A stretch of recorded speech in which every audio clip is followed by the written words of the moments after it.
नमस्कार, स्वागत है आपका इंडिया न्यूज 53 में। आपके साथ मैं हूं फिरदौस। आई नजर डालते आज की गतिविधियों पर।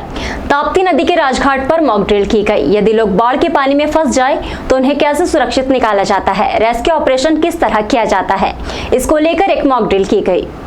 ताप्ती नदी के राजघाट पर गुरुवार सुबह 10 बजे से करीब 12 बजे तक मॉक ड्रिल हुई। इस दौरान बताया गया कि किसी टापू पर फंसे लोगों को होमगार्ड आपदा प्रबंधन की टीम किस तरह बचाती है, बोट पलटने पर किस तरह रेस्क्यू ऑपरेशन चलाकर लोगों को बाहर निकाला जाता है। इस दौरान कलेक्टर भव्य मित्तल, एसपी राहुल कुमार लोढ़ा भी मौजूद थे। आपदा प्रबंधन और होमगार्ड की टीम ने इस मॉक ड्रिल से पहले बुधवार को रिहर्सल भी की थी, जबकि गुरुवार सुबह से यह टीम मॉक ड्रिल के लिए पहुंची। यह होमगार्ड आपदा प्रबंधन की टीम के पास मौजूद सारे उपकरण भी लाए गए। एक युवक को पानी में डूबने से बचाने का प्रदर्शन किया गया। 1-2 बार टीम फेल भी हुई, लेकिन बाद में उसे सुरक्षित घाट तक लाया गया। मॉक ड्रिल के दौरान कलेक्टर भव्य मित्तल भी मौजूद रही। उन्होंने बताया 2 तरह के रेस्क्यू ऑपरेशन की मॉक ड्रिल यहाँ की गई, जिसमें टापू में फंसे लोगों को बचाने, बोट पलटने पर सहायता पहुंचाने की थीम रखी थी। उन्होंने कहा घरेलू वस्तु से भी बोट बनाई जा सकती है, इसे हर पंचायत में यूज करेंगे। साथ ही जिन स्थानों पर पहुंचकर लोग सेल्फी खींचते हैं, उन स्थानों को भी प्रशासन चिन्हित कर चुका है। वह पंचायत और होमगार्ड की मदद से जागरूकता फैलाई जाएगी। कई स्थान ऐसे रहते हैं जहां पानी कितना गहरा है ये मालूम नहीं रहता। इससे आमजन को अवगत कराकर सुरक्षा के लिए जागरूकता फैलाई जाएगी। एसपी राहुल कुमार लोढ़ा, बारिश को देखते हुए होमगार्ड की ओर से मॉक ड्रिल की गई है। समय समय पर ये जरूरी होता है।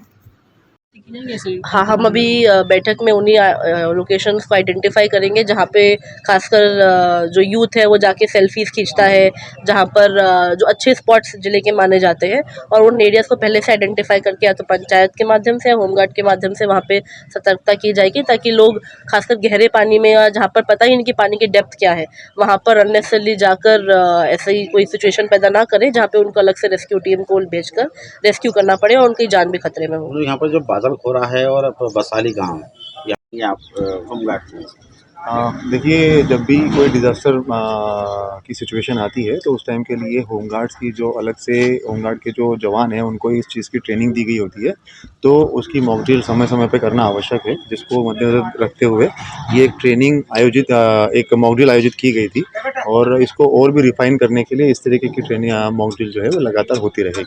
ठीक, थैंक यू। शहर के मातृ सेवा सदन हॉस्पिटल को हाईकोर्ट के आदेश के बाद सील कर दिया गया है। सील होता देख मौजूद स्टाफ रोने लगा। हालांकि प्रबंधक ने पहले ही हॉस्पिटल खाली कर दिया था। कोर्ट के आदेश पर इंदौर छपुर हाईवे स्थित करीब 42 साल से संचालित मातृ सेवा सदन अस्पताल को गुरुवार दोपहर 12 बजे स्वास्थ्य विभाग की टीम ने सील कर दिया। हालांकि इससे पहले ही अस्पताल प्रबंधन ने यहां अस्पताल बंद होने का बोर्ड लगा दिया और सारे कर्मचारी डॉक्टर बाहर निकल आए। डॉक्टर से लेकर लैब टेक्नीशियन, सफाई कर्मी, आया बाई सहित अन्य करीब 40 से अधिक कर्मचारी रोते हुए अस्पताल से बाहर निकले। कोई यहाँ 12 तो कोई 26 साल से सेवाएं दे रहा था।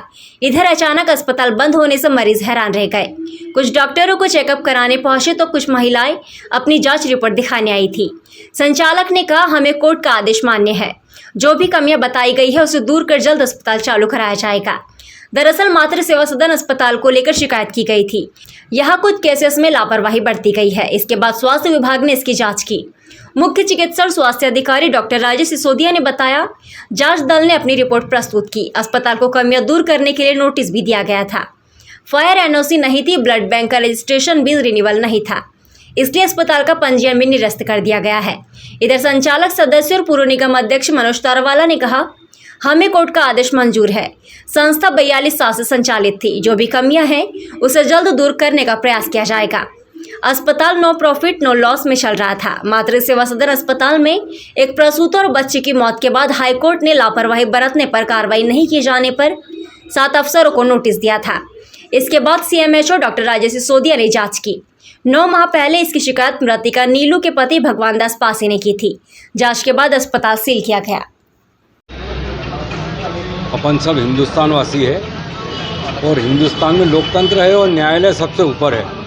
न्यायालय का आदेश मैं समझता हूँ कि भारतीय को मानना ही चाहिए, और हमारी संस्था को भी किसी की कंप्लेंट के आधार पर न्यायालय का आदेश आया कि आपके अस्पताल में कुछ कमियां हैं, सुधार की आवश्यकता है, जिस कारण आपका अस्पताल में सुधार किया जाए, तब तक के लिए अस्पताल को बंद रखा जाए। तो हमारे द्वारा आदेश का पालन करते हुए हमको स्थानीय CMHO के द्वारा जो समय सीमा दी गई थी उसके अंदर हम लोगों ने यहाँ के सारे पेशेंटों को स्वस्थ करते हुए घर पहुँचाने की व्यवस्था करी। जिसकी जैसी आवश्यकता थी उसकी आवश्यकताओं की पूर्ति करते हुए हम लोगों ने आज अस्पताल प्रशासन आए और बंद करे। उसके पहले एक जवाबदार संस्था के सारे पदाधिकारी होने के कारण स्वेच्छा से हमने बंद कर दिया ताकि हम लोगों को और अच्छी सुविधा दे सके।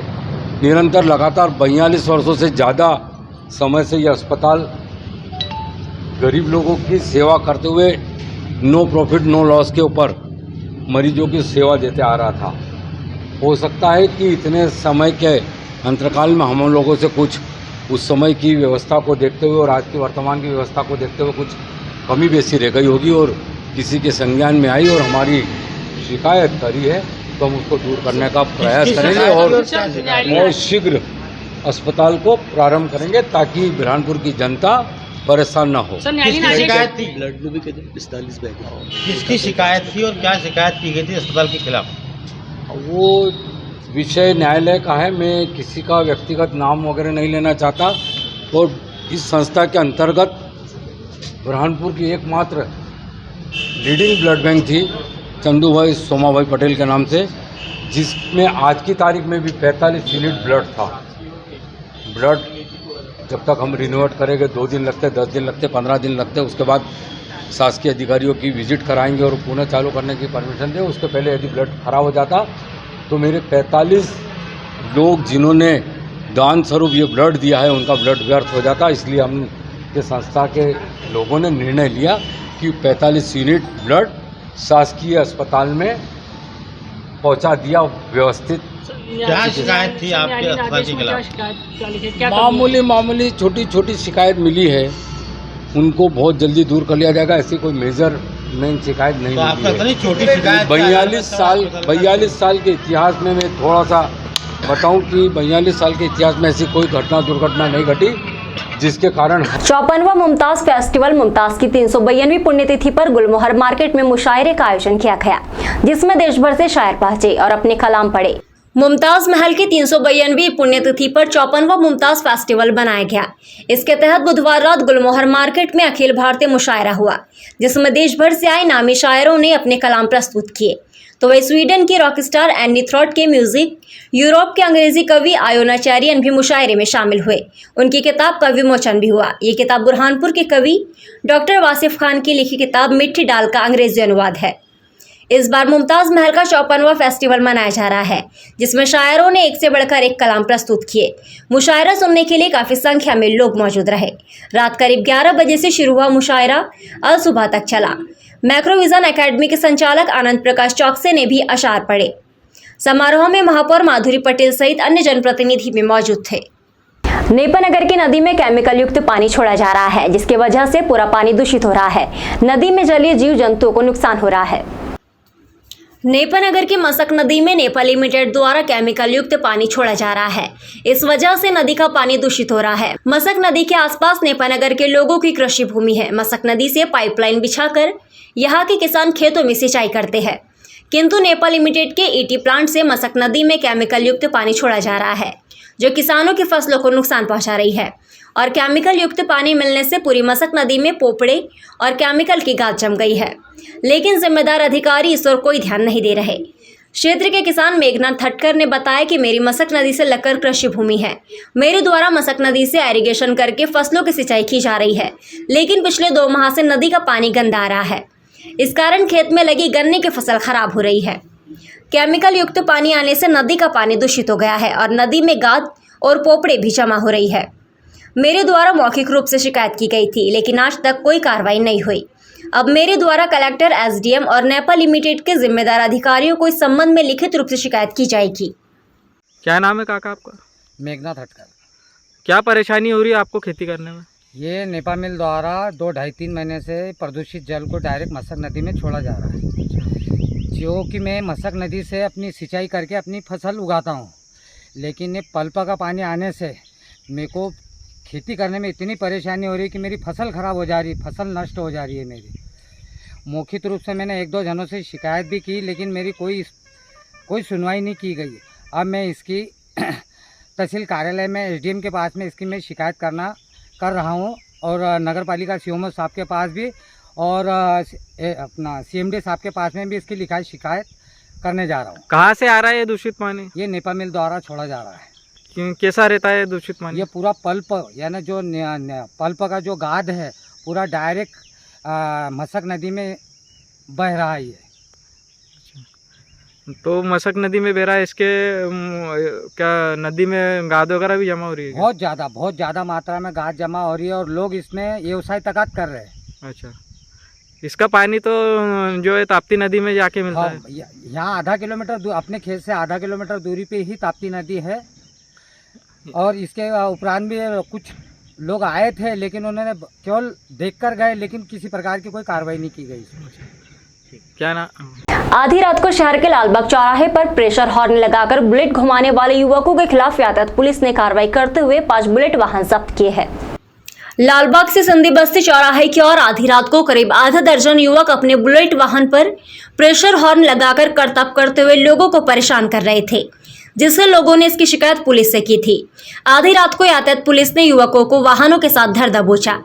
सूबेदार हेमंत कुमार पाटीदार ने कहा कि युवकों के खिलाफ लंबे समय से शिकायतें आ रही थी, जिसके बाद ये कार्रवाई की गई है। प्रेशर हॉर्न चलाने वालों पर लगातार कार्रवाई की जाएगी। लगातार ये देखने में भी आ रहा था और इसकी शिकायतें भी प्राप्त हो रही थी कि देर रात में 10 बजे के बाद में सिंधी बस्ती से लालबाग के लिए जो रोड जाता है, उस रोड लोग ऐसे वाहनों का इस्तेमाल करते हैं जिसमें मानक पैमानों अधिक शोर करने वाले साइलेंसर का वो इस्तेमाल कर रहे हैं, और रेसिंग भी करते हैं, और जिससे एक गलत मैसेज समाज में जाता है। साथ ही नॉइस और एयर पोल्यूशन भी होता है। इस शिकायत के चलते कल रात्रि में हमारी टीम द्वारा ये कार्रवाई की गई, और कार्रवाई के दौरान हमारे पास में 6 बुलेट मोटरसाइकिल हमने जमा की है, जिनमें ऐसे वाहन ऐसे साइलेंसर का इस्तेमाल किया गया है। साथ ही इनमें बड़े हॉर्न का भी कुछ बाइक्स में इस्तेमाल किया गया है, तो उन पर आज चालानी कार्रवाई भी की जाएगी। साथ ही साथ में ऐसे जो साइलेंसर उनमें लगे हैं और हॉर्न जो लगे हैं वो जमा किए जाएंगे, और कंपनी के उनके जो ओरिजिनल साइलेंसर है वो लगवाने के पश्चात ही उनको यहाँ से छोड़ा जाएगा। कितनी गाड़ियाँ जब्त की है? आज हमने 6 गाड़ियाँ इस प्रकार की बुलेट मोटरसाइकिल जब्त की है। किस तरह की चालानी कार्रवाई होगी? इन पर मोटर व्हीकल एक्ट के प्रावधान के तहत अमानक साइलेंसर का इस्तेमाल करने पर 1000 रुपये जुर्माना की कार्रवाई होगी।